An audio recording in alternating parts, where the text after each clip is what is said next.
Hello viewers, welcome back to my YouTube channel. So তোমরা যারা বিদ্যাসাগর ইউনিভার্সিটির আন্ডারে ইউজি ফোর্থ সেমের স্টুডেন্ট আছো, তোমরা জানো তোমাদের সিসি 9-এ একটি টেক্সট রয়েছে, the good women of Schezwan. তো ওরই আজকে আমি 2 or 5 মার্কসের কিছু কোয়েশ্চেন আনসার নিয়ে তোমাদের সামনে চলে এসেছি। তো আশা করি ভিডিওটি তোমাদের খুব হেল্পফুল মনে হবে। তো তোমাদের এক্সাম ওরিয়েন্টেড কিছু ইম্পর্টেন্ট কোয়েশ্চেন আর আনসার আমি আলোচনা করব। তো তাই সবাই ভিডিওটি শেষ অবধি দেখো, আর যারা নতুন আসছো আমার চ্যানেলে অবশ্যই সাবস্ক্রাইব করে পাশে দেখো। সো প্রথম প্রশ্ন আছে, what is message of the good person of Schezwan. এটা বলে রাখি, এটা কিন্তু একই নেম, গুড পারসনও আবার গুড ওমেনও, ঠিক আছে? তো এটাকে নিয়ে কোনো কনফিউশন হওয়ার কোনো ব্যাপার নেই। দুটো টেক্সটই কিন্তু একই টেক্সটের দুটো নেম। তো আমরা এখান থেকে মেসেজ কী পাবো? Actually the good person of Szechwan suggest that a society's morality is determined by its economic system. তাহলে সোসাইটির যে একটা নৈতিকতা, ওটা কিসের উপর নির্ধারিত হয়? ওর ইকোনমিক সিস্টেমের ওপর, ঠিক আছে?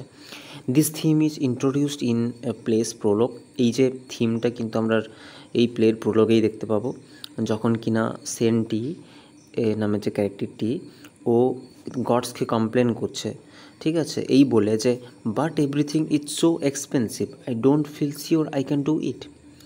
তো এইটা শুনেই কিন্তু তার যে সেকেন্ড গড সেখানে ছিলেন, তিনি রেসপন্স করবেন, তিনি বলবেন এটা আমাদের বিষয় নয়, দ্যাটস নট আওয়ার স্পেয়ার, এই বিষয়টি আমাদের জন্য নয়। তো আশা করি বোঝা গেছে, এটাই ছিল কিন্তু মেসেজ। বা যদি মরাল চাই, যে কী মরাল আমরা পাচ্ছি, সেম আনসার। নেক্সট আছে, what do you prove that how do you prove that the good person of Szechwan is an epic theatre. এটা যে এপিক থিয়েটার, তোমরা কীভাবে ওটাকে প্রুভ করবে? এটা 10 মার্কসের প্রশ্ন, এরকম 2তে দিয়ে দিলে তোমরা কী করবে? তো this play is an example of epic drama, the first characteristic which makes it an epic theatre is its fable. এই যে এটার যে ফেবেল, তো গল্পকথা, এর জন্যে কিন্তু এটা এপিক থিয়েটারের অন্তর্গত। To create distance and break the identification, Brecht suggest to use distant places and time as the setting. তো ব্রেক বেসিক্যালিতে ইউজ করেছেন প্লেসের আর টাইমের এই সেটিংটাকে একটা প্রপার শেপ দেওয়ার জন্যে এবং এপিক থিয়েটারের অন্তর্গত করার জন্যে। নেক্সট হচ্ছে, হোয়াট হ্যাপেন্স টু সেন্টি। সেন্টির কী হয়েছিল at the end of the play, একদম শেষে তার কী হয়েছিল? আমরা দেখতে পাবো Shen Te decides to stay in disguise at Shui Ta. আমরা জানি সে সুইটার ছদ্মবেশ ধারণ করেছিল এবং তিনি সেইভাবেই থাকতে স্বাচ্ছন্দ্য বোধ করেন। অ্যান্ড দো দ্য টোবাকো বিজনেস ফ্লুরিসেস, যদি তার ওই যে তামাকের যে বিজনেসটা সেটা বাড়ছিল, the needy of the village begin missing the sweet generous Senti and even worrying that Suita has murdered her. তো বুঝতে পারছো কী হলো এই জিনিসটা, তো এটা তোমরা একটু দেখে নিও। নেক্সট হচ্ছে, ওই সিজুয়ান শহরে কেন গডসের অ্যারাইভ হয়েছিল, কেন ভগবানের এসেছিলেন? তো the story is chock full of myth and metaphor, as this gods and Szechwan in search of honesty and goodness but find only evil. তো তারা ভগবানরা কিন্তু অনেস্টি, সততা, ভালো, এটা খোঁজার জন্যই ওখানে মূলত এসেছিলেন। বাট ফাইন্ড অনলি এভিল, কিন্তু খুঁজে পেয়েছিলেন কি? শুধু এভিলনেস খুঁজে পেয়েছিলেন, ডিসঅনেস্টি, যে অরাজকতা, লোভ, দুর্নীতি, সেই সব জিনিসগুলো এসে খুঁজে পেয়েছিলেন। But the one exception is centi. এই সেন্টি ক্যারেক্টারটা কিন্তু আলাদা ছিল, ব্যতিক্রম ছিল। কী দিক থেকে না, সেন্টি যিনি কিনা ওই প্রস্টিটিউট, যিনি কিনা কী করেছিলেন, ওই ভগবানদের শেল্টার দিয়েছিলেন নিঃস্বার্থভাবে, কোনো কিছু না আছে। ওকে, নেক্সট বলেছে, হোয়াট ডাজ ওয়াটার, কী সিম্বলাইজ করছে এখানে? Water and the way in which it's commodified represents conundrum of the capitalist system. এই ক্যাপিটালিস্ট সিস্টেমের একটা কোনানড্রাম হিসাবে কিন্তু এটা রিপ্রেজেন্ট করছে ওয়াটার। অং, তোমরা জানো এই ক্যারেক্টারটা ওয়াটার সেলার। এ কী ফাংশন করছে, এই কীভাবে রিপ্রেজেন্ট হয়েছে? এ actually is a kind of narrator or observer throughout the play's action. একটা ন্যারেটার বা একটা শ্রোতা বা একজন বক্তা, ঠিক আছে, সেই হিসেবে কিন্তু প্লেতে ইনি প্রেজেন্ট আছেন। আর ওয়াটারের রিপ্রেজেন্টস তোমরা বুঝতেই পারলে যে একটা ক্যাপিটালিস্ট সিস্টেমকে বোঝানোর জন্যে কিন্তু এই ওয়াটারের ব্যাপারটা মানে সিম্বলটা ইউজ করা হয়েছে। নেক্সট হচ্ছে what gift did Shen Te receive from the three gods. তো আমরা আগেই বুঝতে পারলাম যে ওই সেন্টই এই থ্রি গডসকে আশ্রয় দিয়েছিল। তো তার পরিবর্তে কী গিফট পেয়েছিল? তো সেন্টই a poor prostitute receives a gifts of over 1,000 silver dollars. তাহলে কী পেয়েছিল? এটা কিন্তু খুব একটা ইম্পর্ট্যান্ট প্রশ্ন যে কী গিফট পেয়েছিল। যে a gift over 1,000 silver dollar. তাহলে বুঝতে পারলে কী পেয়েছিল? 1,000 silver dollar three gods in exchange for giving them shelter in Europe. তারা যে আশ্রয় দিয়েছিল তার পরিবর্তে কিন্তু এই 1,000 সিলভার ডলার পেয়েছিল। ওকে, নেক্সট হচ্ছে কী রোল প্লে করেছিল গড। তো বুঝতেই পারছো, gods are out on a mission to seek if there are any good people left in the world. তারা একটা মিশনে এসেছিলেন যে দেখতে যে আদৌ কোনো ভালো মানুষ এখানে থেকে গেছেন কিনা। সেই হিসাবে up till now they have not been successful. এত অবধি তারা সাকসেসফুল হয়েছিলেন না, আনসাকসেসফুল ছিলেন, কাউকে খুঁজে পাচ্ছিলেন না। And all efforts have been futile. এবং সব যে তাদের যে এফোর্টস ছিল পুরোটাই কিন্তু একদম জলাঞ্জলি হতে যাচ্ছিলো। Instead they have found only greed, evil, dishonesty and selfishness. The same turns out to be true in the city of Szechwan. তো তারা সিজুয়ানে এসে তারা যে আশঙ্কা করেছিল সেটাই কিন্তু খুঁজে পান।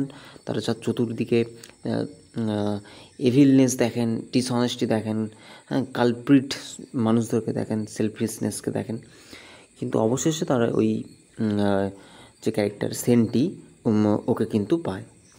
তো what is the significance of the epilogue of the good person of Szechwan? এর এপিলগের সিগনিফিকেন্স কী? তো the epilogue calls upon the audience to decide for itself how goodness can exist in a world that is inherently not good. Okay, তাহলে বুঝতে পারছো তো এই যে গুডনেস যেটা কিন্তু দেখানো হচ্ছে সেটা যেটা এক্সিস্ট করছে ওয়ার্ল্ডে সেটা ইনহেরেন্টলি নট গুড। ঠিক আছে, যেটা সবাই মানে ওপরে ভালো বাট ভেতরে একটা আলাদা রকম মানে মুখোশের একটা ব্যাপার। তো সেটা কিন্তু ফোকাস করেছেন এপিলগের মাধ্যমে। The epilogue which was added after the Finnish premiere of the play implores the audience to write their own ending. ঠিক আছে, তো কোথাও লেখক সম্পূর্ণ অডিয়েন্সের উপর ছেড়ে দিয়েছেন যে ওনারাও চাইলে ওনাদের মতো করে এন্ডিংটা করতে পারেন। বাট এপিলগ একটা আইডিয়া দিয়ে দিয়েছে অডিয়েন্সকে যে তোমরা এটা বুঝে নিতে পারো যে গুডনেসটা কীভাবে পৃথিবীতে আছে যেটা inherently not good.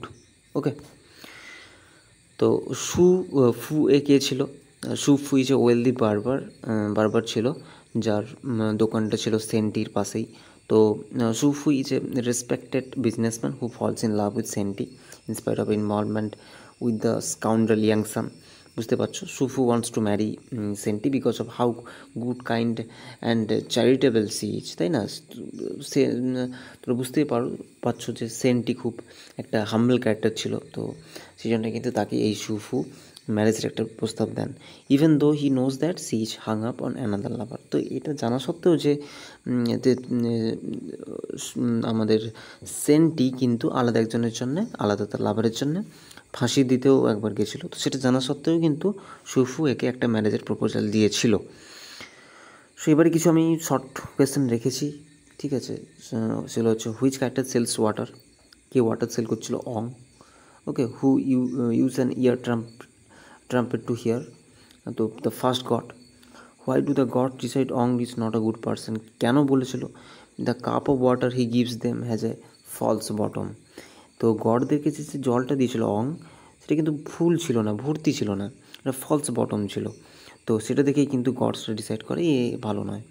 What does Shen Te do with the money the gods give her? Shen Te সেই টাকা নিয়ে কী করেছিল যেগুলো তাকে গড দিয়েছিল? Shen Te buys a tobacco shop. তোমরা জানো একটা তামাকের একটা দোকান খুলেছিল with the money the gods give her. টোবাকোর একটা বিজনেস খুলেছিল। তো why did Shen Te stay when she first came to Szechwan from the country? প্রথম সেন্টি কোথায় ছিল? With the husband and wife who use to have a tobacco shop of on. তো বুঝতেই পারছো যেখানে টোবাকো শপটা করেছিল ওখানকারই যে হাজব্যান্ড আর ওয়াইফ ছিল ওইখানেই ছিল। Where does Shui Ta first appear? Shui Ta কোথায় ফার্স্ট অ্যাপিয়ার হয়েছিল? সুইটা কিন্তু সেই টোবাকো শপেই প্রথম ওর অ্যাপিয়ার হয়েছিল। ওকে, সো এটাই তো। তোমরা গল্পটা জেনে যে গুড ওমেন অফ সিজুয়ানের পুরো গল্পের বিষয়বস্তুটা কি, অ্যাক্ট অনুযায়ী কী কী ঘটনা ঘটছে, তোমরা জেনে এই কোয়েশ্চেনগুলো তৈরি করে নাও, ঠিক আছে? তো প্রশ্ন কিন্তু খুব ইম্পর্ট্যান্ট এখান থেকে, এই গডের যে ব্যাপারগুলো, গড এখানে কেন এসেছিলো, কোন পারপাসে এসেছিলো, এবং এসে কী করেছিল। তো বুঝতেই পারছো তোমরা, এসে কিন্তু এই যে সেন্টিকে ভালো মানুষ মনে করেছিল এবং তাকে গিফট দিয়েছিল। তো সেই গিফট নিয়ে সেন্টি কী করেছিল, ঠিক আছে? তারপর তাদের ওই টোবাকো শপে কী কী হয়েছিল, এইগুলোর ভেতর থেকে কিন্তু তোমাদের শর্ট প্রশ্ন আসবে। তো এইগুলো ভালো করে প্রিপেয়ার করে নাও, গল্পটা ভালো করে পড়ো, এবং আমার এই যে কোয়েশ্চেন আনসারগুলো এগুলো তোমরা খাতায় তুলে রেডি হও, ঠিক আছে? এর বাইরে কোনো কিছুই আসবে না, তো ভয় পাওয়ার দরকার নেই। তো যদি ভিডিওটি তোমাদের হেল্পফুল মনে হয় অবশ্যই চ্যানেলটি সাবস্ক্রাইব করে পাশে থেকো, এবং তোমাদের পরবর্তী কী ভিডিও চাই কমেন্ট করে জানিও, এবং পারলে শেয়ার করো বন্ধুদের সাথে। তো দেখা হচ্ছে নেক্সট ভিডিওতে, ততক্ষণের জন্য সবাই খুব ভালো থেকো এবং stay connected with study with Snehanjan. Till then, bye by.